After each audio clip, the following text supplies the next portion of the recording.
Hello नमस्कार दोस्तों, study point 9 पे आप सभी का हार्दिक स्वागत है। देखिए दोस्तों, आज रेलवे एग्जाम के अंदर जीके सामान्य ज्ञान की कला संस्कृति की क्लास नंबर 2 होने जा रही है कि उम्र थका नहीं सकती, ठोकरें गिरा नहीं सकती, अगर जिद हो जीतने की तो हार भी हरा नहीं सकती। देखो, कुछ पहले हालिया नियुक्ति देख लेते हैं। ठीक है, सीआईएसएफ की जो हेड बने हैं वो बने हैं राजेंद्र सिंह भट्टी। इंडियन आर्मी के जो महानिदेशक बने हैं वो बने हैं उपेंद्र द्विवेदी। इंडियन नेवी के बने हैं दिनेश कुमार त्रिपाठी। इंडियन एयरफोर्स के बने हैं अमरप्रीत सिंह। राष्ट्रीय महिला आयोग के बने हैं विजया किशोर राहटकर। रेलवे बोर्ड के नए अध्यक्ष बन चुके हैं सतीश कुमार। एसबीआई के चेयरमैन बन चुके हैं सीएस शेट्टी और 51वें सीजेआई बन चुके हैं न्यायमूर्ति संजीव खन्ना और वर्तमान में लोकपाल है एम खान विलेगर। ठीक है, अब हम बात करते हैं कला संस्कृति के अंदर। आज पुस्तक के अंदर देखो, एग्जाम वॉरियर्स पुस्तक। ठीक है, क्वेश्चन नंबर 1 पहला आपके कांस्टेबल जीडी के अंदर आया वो क्वेश्चन है 2021 के अंदर कि एग्जाम वॉरियर नामक पुस्तक के लेखक कौन है। बात करें एग्जाम वॉरियर की, तो एग्जाम वॉरियर पुस्तक लिखी गई है हमारे जो प्रधानमंत्री है नरेंद्र मोदी जी, उनके द्वारा लिखी गई पुस्तक है। ठीक है, भारतीय प्रधानमंत्री नरेंद्र मोदी जी की ये बुक है। ठीक है ना। चलो अगला देखो, गुरु पूर्णिमा जो कि भारत में हिंदुओं, जैनियों और बौद्धों द्वारा मनाया जाने वाला एक त्योहार है। ये हिंदू कैलेंडर के अनुसार किस महीने में आता है, ये सीजीएल के अंदर पूछा गया है 2022 के अंदर। और गुरु पूर्णिमा जो हिंदुओं, जैनियों और बौद्धों के द्वारा मनाया जाने वाला त्योहार है, ये आता है आषाढ़ के अंदर। ठीक है ना, हिंदू कैलेंडर के अनुसार। देखो, ये जो हिंदू कैलेंडर के अंदर 12 माह होते हैं उसके अंदर मैं आपको बता देता हूँ। चैत्र, बैसाख, ज्येष्ठ, आषाढ़, श्रावण, भाद्रपद, आश्विन, कार्तिक, मिंगसर, पौष मास और फाल्गुन। ठीक है ना, ये होते हैं 12 महीने। ठीक है, आषाढ़ गुरु पूर्णिमा हिंदू कैलेंडर के अनुसार आषाढ़ के अंदर आती है और ये त्योहार हिंदू, जैनी और बौद्ध तीनों के लिए मान्यता वाला त्योहार है। और गुरु पूर्णिमा का त्योहार उन शिक्षकों और गुरुओं को समर्पित किया जाता है जिन्होंने उन्हें ज्ञान दिया है। ठीक है ना। चलो अगले क्वेश्चन की ओर बढ़ते हैं कि पंजाब में निरंकार भगवान की मूर्ति पूजा करने पर किसने जोर दिया था। इस क्वेश्चन से पहले मैं आपको थोड़ा सा एक सजेशन दे देता हूं हमारे टेलीग्राम चैनल का, जहां पे आपको इस वीडियो की पीडीएफ मिलती है। आपका जो टेलीग्राम चैनल है वो है स्टडी पॉइंट 9। क्या है? Study point 9। वीडियो के डिस्क्रिप्शन के अंदर दिया गया लिंक है, वहां से आप ज्वाइन कर सकते हो। ये है हमारा यूट्यूब चैनल, इसको सब्सक्राइब कर लीजिए क्योंकि आने वाले वीडियो की नोटिफिकेशन आपको मिलती रहे, इसलिए बेल आइकन को भी प्रेस कर लीजिए और अपने दोस्तों के साथ भी शेयर कीजिए। ठीक है, अब हम चलते हैं हमारे वापस क्वेश्चन के ऊपर कि पंजाब में निरंकार या निराकार भगवान की पूजा करने पर जोर दिया था, वो दिया था बाबा दयाल दास ने। किसने दिया था?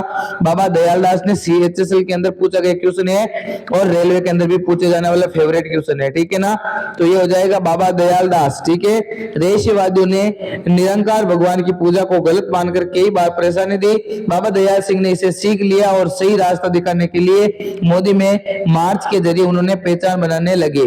ठीक है, निराकार समाज के संस्थापक बाबा दयाल दास को सभी को सांचा की ऐतिहासिक महत्वपूर्णता के साथ मानकर सही राह दिखाई। ठीक है, अगला देखो सीएचएसएल। यहाँ सभी जो क्वेश्चन लिए जा रहे हैं वो हर एग्जाम के अंदर आए हुए क्वेश्चन है। ठीक है, वाद्य यंत्रों से संबंधित जानकारी उपलब्ध कराने वाले नाट्य शास्त्र को संकलित किया है। ये किसने किया है? तो ये किया है नाट्य शास्त्र भरत मुनि ने। किसने? भरत मुनि ने नाट्य शास्त्र संकलित किया है। कालिदास की पुस्तकों की बात करें तो एक आपको ट्रिक याद रखना है, रमेश कुमारी। क्या नाम रखना है? रमेश कुमारी आपको याद रखना है। रे से रघुवंश, मे से मेघदूत, से कुमार ये शंकुतलम, कु से कुमार शंभु और मा से हो जाएगा आपके थोड़ा सा याद नहीं आ रहा है, री से ऋतुसार हो जाएगा। ठीक है, ये आपको याद रखना है। जो भरत मुनि है उनके द्वारा नाट्य शास्त्र लिखा गया है और इसे नाट्य शास्त्र का पिता भी कहा जाता है। अरंगनाट्यम प्रकरण उन्होंने नाट्य शास्त्र नामक ग्रंथ लिखा था। उन्होंने वाद्य यंत्रों, अपने ग्रंथ में वाद्य यंत्रों के बारे में भी विस्तृत बात कही है। ठीक है, तानसेन कौन थे और अमीर खुसरो, ये दोनों ही अकबर के दरबारी कवि थे। ठीक है ना, अकबर के दरबारी कवि कौन थे? तो ये थे तानसेन और अमीर खुसरो, दोनों ही अकबर के दरबारी कवि थे। ठीक है ना। अगला देखो, खाली जगह छोड़ के यहाँ पे है एक भारतीय नृत्य कलाकार और कोरियोग्राफर थे। कौन थे? ठीक है ना, जिन्हें भारतीय शास्त्रीय और लोक नृत्य शैलियों के लिए यूरोपीय नाट्य तकनीकी अपनाकर नृत्य की एक मिश्रित शैली का सर्जन किया। ठीक है, ये भी क्वेश्चन आया हुआ क्वेश्चन है 2024 के अंदर। ठीक है ना, और वो थे उदय शंकर। कौन थे? उदय शंकर थे, जिन्होंने उदय शंकर कौन थे? पहली बात तो ये एक कलाकार थे, कोरियोग्राफर थे। ठीक है ना, उन्होंने भारतीय सांस्कृतिक लोक नृत्य और यूरोपीय नाट्य तकनीकी को अपना के दोनों को मिश्रित रूप दिया था। ठीक है ना, देखो उदय शंकर हो जाएगा इसका सही आंसर, और इन्होंने फंक्शन स्टाइल का सर्जन किया था। ठीक है ना, चलो अगले क्वेश्चन की ओर चलते हैं। अगला क्वेश्चन है जम्मू कश्मीर पुनर्गठन अधिनियम किस वर्ष पारित किया गया था? ये देखो एमटीएस के अंदर आया हुआ क्वेश्चन है। ठीक है, 2023 के अंदर। मतलब जम्मू कश्मीर पुनर्गठन अधिनियम की बात करें तो ये 2019 के अंदर पारित किया गया था। ठीक है, जिसके तहत ये 2019 के अंदर जम्मू कश्मीर को अलग अलग 2 केंद्र शासित प्रदेश बनाया गया। किस किस को? जम्मू कश्मीर को और लद्दाख को। ठीक है ना, इन दोनों को बनाया गया, और ये अधिनियम 31 अक्टूबर 2019 को लागू हुआ था। ठीक है ना, चलो अगले क्वेश्चन की ओर बढ़ते हैं। अगला क्वेश्चन क्या है? अगला क्वेश्चन है छऊ भारत की एक प्रमुख नृत्य शैली है, परंपरा है। निम्नलिखित में से किस भारतीय राज्य की नृत्य शैली प्रचलित नहीं है? मतलब छऊ जो है वो देखो यहाँ पे क्वेश्चन किसके अंदर? एमटीएस के अंदर पूछा गया 2023 के अंदर। बोल रहा है कि छऊ किस राज्य की नृत्य परंपरा है। ठीक है ना, और आपके सामने जो 4 ऑप्शन है उनमें से किस राज्य के अंदर छऊ प्रसिद्ध नहीं है? तो देखो छऊ मध्य प्रदेश के अंदर प्रसिद्ध नहीं है। ठीक है ना, देखो यहाँ पे उड़ीसा के अंदर छऊ, झारखंड के अंदर, पश्चिम बंगाल के अंदर, तीनों के अंदर भी यहाँ पे क्या होता है? छऊ नृत्य किया जाता है। ठीक है ना, छऊ नृत्य एक विशेष समुदाय स्थल का ये एक प्रमुख नृत्य है। ठीक है ना, तो इसका सही आंसर मध्य प्रदेश हो जाएगा जहां पे छऊ नृत्य नहीं किया जाता है। ठीक है, अगला है प्रसिद्ध उपन्यास the God of thing small things. ये वेरी इंपॉर्टेंट है, वेरी इंपॉर्टेंट। देख लो ऐसा कि आपका फेवरेट क्वेश्चन है रेलवे का। ठीक है ना, कि प्रसिद्ध उपन्यास the God of small things किसके द्वारा लिखा गया है? तो ये लिखा गया है, एमटीएस के अंदर पूछा गया है 2023 के अंदर, अरुंधति रॉय। किसके द्वारा? अरुंधति रॉय के द्वारा लिखा गया है the God of small things. ठीक है ना, ये the God of small things लिखा गया अरुंधति रॉय के द्वारा। उन्होंने 1997 के अंदर प्रकाशित किया था। इसके लिए अरुंधति रॉय को मेन बुकर प्राइज भी मिला था, और ये एक केरल के मलयालम परिवार के बारे में यहाँ पे कहानी पेश की थी। ठीक है, अगला देखो निम्नलिखित में से किस मंत्रालय के द्वारा जलदूत ऐप लॉन्च किया है? ये किया है सीएचएसएल एग्जाम के अंदर आया था, और ये किया है ग्रामीण विकास मंत्रालय के द्वारा। किसके द्वारा? ग्रामीण विकास मंत्रालय के द्वारा जलदूत ऐप लॉन्च किया गया। ठीक है ना, जलदूत ऐप का जो उद्देश्य है वो है पानी और स्वच्छता से संबंधित जानकारी उपलब्ध करवाना। ठीक है, जल अभाव, जल संरक्षण, जल स्वास्थ्य, जल संभावना एवं जल विनिर्माण के लिए यहाँ पे कार्य करना। ठीक है, अगला देखो किस प्रख्यात खिलाड़ी को 2014 के अंदर भारत रत्न पुरस्कार से सम्मानित किया गया? तो 2014 के अंदर प्रसिद्ध खिलाड़ी सचिन तेंदुलकर को यहाँ पे भारत रत्न से नवाजा गया। ठीक है ना, ये आपको ध्यान में रखना है। ठीक है, अगला देखो कलिंग तटवर्ती किसका प्राचीन नाम है? कलिंग तटवर्ती। देखो कलिंग जो का युद्ध हुआ था वो कहाँ हुआ था? वो उड़ीसा के अंदर हुआ था, और उसी के तहत कलिंग तटवर्ती जो प्राचीन नाम था वो था ओडिशा का। किसका था?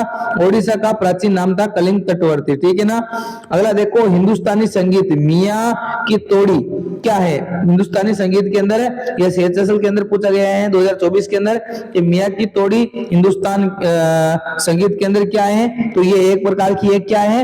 राग है। क्या है?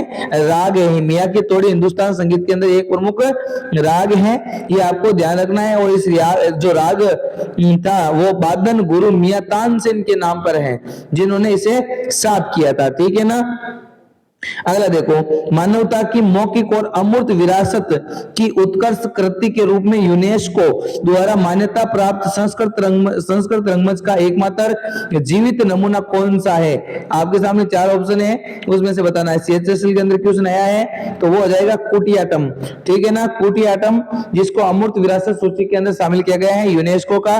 देखो यूनेस्को का जो मुख्यालय है वो पेरिस के अंदर है, और इसके अंदर जो अमूर्त धरोहर के रूप में शामिल किया गया गया है कुटियाट्टम को। देखो यक्षगान कहाँ का शास्त्रीय नृत्य है, तो यक्षगान कर्नाटक का शास्त्रीय नृत्य है। कथकली कहाँ का है, कथकली है केरल का शास्त्रीय नृत्य, ठीक है ना। कुटियाट्टम भी केरल का एक पारंपरिक संस्कृत नृत्य है। इसमें कलाकार रंगमंच पर नृत्य करते हुए पौराणिक गाथाओं की रचना करते हैं और इसका आयोजन केरल के यमुना नगर नामक स्थान पे हुआ था, ठीक है। अगला देखो, ओलंपिक चार्टर के मौलिक सिद्धांत किसके द्वारा लिखित दस्तावेज पर आधारित है, तो ये है पियरे डी कार्बेटिन। किसके द्वारा, पियरे डी कार्बेटिन पर आधारित ओलंपिक चार्टर के मौलिक सिद्धांत आधारित है, ठीक है ना। चलो अगले क्वेश्चन की ओर बढ़ते हैं। ये क्वेश्चन सीएचएसएल के अंदर आया हुआ क्वेश्चन है, ठीक है ना। देखो ये कांस्टेबल जीडी के अंदर आया हुआ है 2021 के अंदर। सीएचएसएल के अंदर आया क्वेश्चन है कि द बेंच पुस्तक किसके द्वारा लिखित है। द बेंच पुस्तक लिखी गई है मेगन मार्कल के द्वारा। किसके द्वारा, मेगन मार्कल के द्वारा ये पुस्तक लिखी गई है, जिसके अंदर दुनिया भर के अधिक लोगों को द्वारा यहाँ पे पढ़ी गई है, ठीक है ना। अगला क्वेश्चन देखो, यहाँ पे सीएचएसएल के अंदर आया हुआ है कि किस खिलाड़ी को डिंग एक्सप्रेस के नाम से जाना जाता है। फेवरेट क्वेश्चन है रेलवे का, ठीक है ना। तो किस खिलाड़ी को जाना जाता है, तो ये जाना जाता है हिमा दास को। किसको, हिमा दास को डिंग एक्सप्रेस के नाम से जाना जाता है। पीटी उषा किसे, उड़न परी के नाम से जाना जाता है ना, ठीक है ना। चलो अगला देखो, जो सीजीएल के अंदर आया है 2023 के अंदर, ये 4 वेदों में से किसमें बुरी आत्माओं और बीमारियों से बचने के लिए जादू मंत्र तंत्र है, तो ये है अथर्ववेद के अंदर। कहाँ पे, अथर्ववेद के अंदर। तो ऋग्वेद के अंदर क्या है, ऋचाओं का ज्ञान। सामवेद के अंदर क्या है, संगीत। और यजुर्वेद के अंदर क्या है, यज्ञ। और अथर्ववेद के अंदर क्या है, तो ये है जादू टोना तंत्र मंत्र, ठीक है ना। भूत प्रेत शांति रोग निवारण धर्म चक्र धर्म कर्म ये संबंधित यहाँ पे अथर्ववेद के अंदर दिया गया है। अगला क्वेश्चन देखो, अगला क्वेश्चन है निम्नलिखित शास्त्रीय नृत्यों का कौन सा समूह कथक से संबंधित है। सीजीएल के अंदर पूछा गया 2023 के अंदर क्वेश्चन है। तो देखो सितारा देवी, शाश्वत सेन और उर्मिला नागर ये तीनों ही जो है वो कथक घराने से संबंधित है, ठीक है ना। कथक नृत्य से संबंधित है, शास्त्रीय नृत्य कथक है ना, उनसे संबंधित है, ठीक है। और अगला हो जाएगा सॉरी यहाँ पे कांस्टेबल जीडी के अंदर 2022 के अंदर पूछा गया है कि गोवा का प्रमुख नृत्य कौन सा है। जो गोवा के अंदर किया जाता है, देखो गोवा के अंदर किया जाता है फुगड़ी नृत्य। कौन सा नृत्य, फुगड़ी नृत्य कहाँ पे किया जाता है, तो ये किया जाता है गोवा के अंदर। देखो कर्मा नाच कहाँ पे की जाती है, तो ये की जाती है झारखंड के अंदर। कहाँ पे, कर्मा, ये झारखंड के अंदर। झूमर पंजाब और हरियाणा के अंदर। कहाँ पे, पंजाब है हरियाणा के अंदर की जाती है झूमर, ठीक है। इसके अलावा चेराव कहाँ किया जाता है, तो ये कहा जाता किया जाता है नृत्य महाराष्ट्र के अंदर। कहाँ पे, महाराष्ट्र के अंदर। तो आज का सेशन यहीं पे समाप्त होता है। यदि वीडियो अच्छा लगा तो वीडियो को लाइक, चैनल को सब्सक्राइब, दोस्तों के साथ शेयर करें और इसी प्रकार के हेल्पफुल वीडियो पाने के लिए आप बेल आइकन को प्रेस कर लें। Thank you. जय हिंद, जय भारत।